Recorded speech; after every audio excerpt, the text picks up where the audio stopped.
Hi, hello and welcome. This is your testing chief SK. In this video, we'll be looking at what is code smell and why it is important to tidy up your automation test script. By definition, a code smell is any characteristics in the source code of a program that violates fundamental design principles and negatively impacts design quality. Usually, it indicates a deeper problem in the code that you might want to get it under control before this becomes too expensive for you to fix. Do you still wonder what it is? To put it in simple terms, your code might be working technically, test scripts might also execute successfully, and everyone is happy on your team, but there is still scope for improvement. Your code can be optimized so that it works much more efficient and becomes much more easy to maintain. There is a common misconception about code quality that it is not as important to test engineers as it is for the software developers. No, it is not true. It is applicable to any piece of programmable code, especially for something like an automated test suite, which is rerun for every build and deployment. It is definitely mandatory. There are several ways in which tidying up your automation code will help you as a test engineer as well as your project team. Firstly, it makes the automation test code less flaky and more robust. With an efficient wait strategy and assertions, it makes the tests run faster and there might be less false positives. And in the long run, there will be significant cost savings to maintain your code. Generally speaking, as overall quality increases, total cost of ownership reduces for your project. Here are some of the most common problems in a test automation code. You might see all or some of these problems in most of the test automation issues. I definitely see them all the time.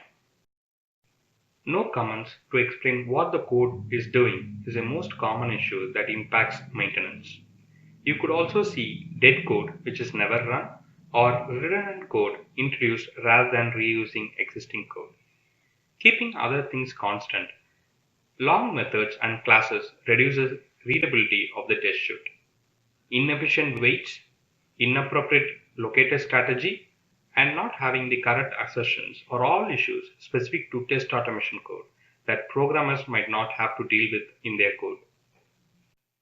So, how do we fix the code smell?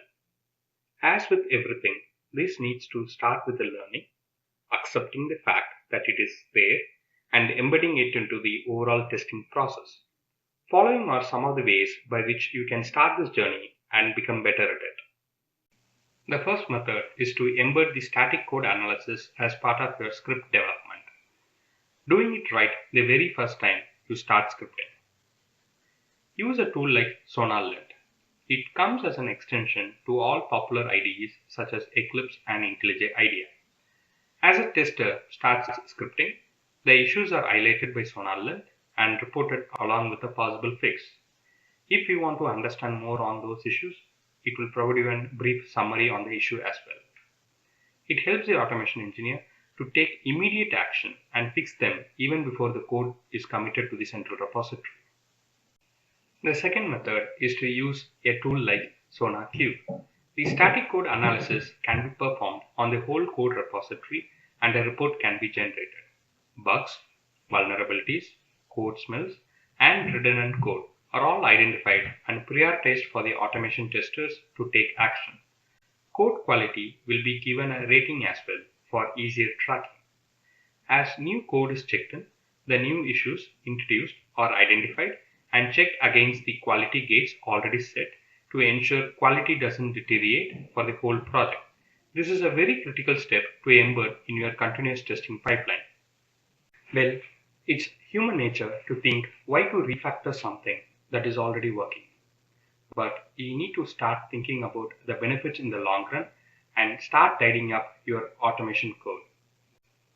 I hope you enjoyed this quick video on code smell. You can read more on code smell and its importance in test automation code from the additional references given here. Links are available for you in the video description. If you have any questions, leave them in the comment or connect with me in the social media at Testing Chief. Please don't forget to like and share this video with your friends. I'll meet you soon in another interesting test automation video. Until then, bye, take care.